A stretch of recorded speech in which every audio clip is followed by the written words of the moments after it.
What's up, everybody? It is Fatboy Lou, and I felt like I had to do something extremely special today on account of the fact that when the coronavirus started, I bought a big bag of frozen chicken, and today's the day where I'm down to my last piece of chicken breast. So for all of my 3 loyal followers, this video's for you. I'm gonna do something special.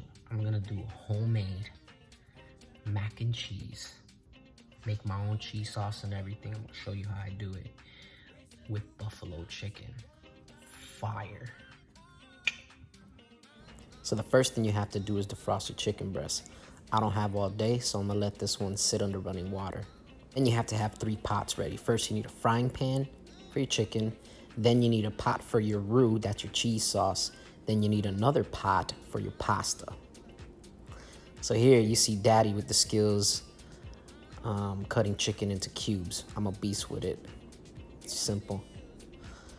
Here I'm adding some flavor to my chicken. Because this is frozen chicken, you gotta add stuff that's acidic so it kills any of that gamey, nasty taste. I add lime, vinegar, salt, pepper, and I also throw on some oregano leaves because I'm Puerto Rican. That's how we do it. And some sazon goya. You can't forget that. Look at, watch. Yeah, that's how I do it. And then you gotta represent for the Italiano, so you throw in some olive oil. Basically, the olive oil allows your seasonings to stick. Set your heat, set it like medium. Put your chicken on, it starts getting juicy. Here I'm getting my water ready for the pasta, adding a little bit of salt, add a little bit of olive oil. Let that do the do. Now I'm gonna make the sauce. Added some butter right there real quick. A teaspoon of flour, and you start whisking it. This is what's called a roux. It's like your boo, but with an R. And it basically is your sauce. So I add some chichona melting sauce. I'm sorry, some chichona melting cheese. And you start whisking it so it don't get clumpy.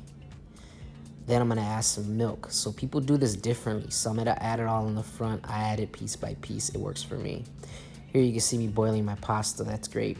So here's a secret weapon. I add some buffalo sauce to the cheese sauce.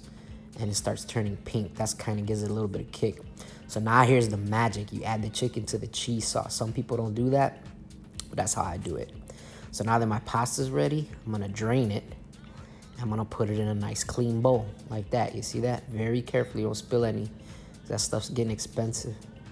Then what you do is you take 2 heaping teaspoons or wooden spoons of your buffalo chicken sauce and pour it on the pasta. Delicious. For some added razzle dazzle, some dried cilantro flakes. Then you start mixing that bad boy up. Sounds so nasty, but tastes so good. That's pretty much it. Watch the specialness.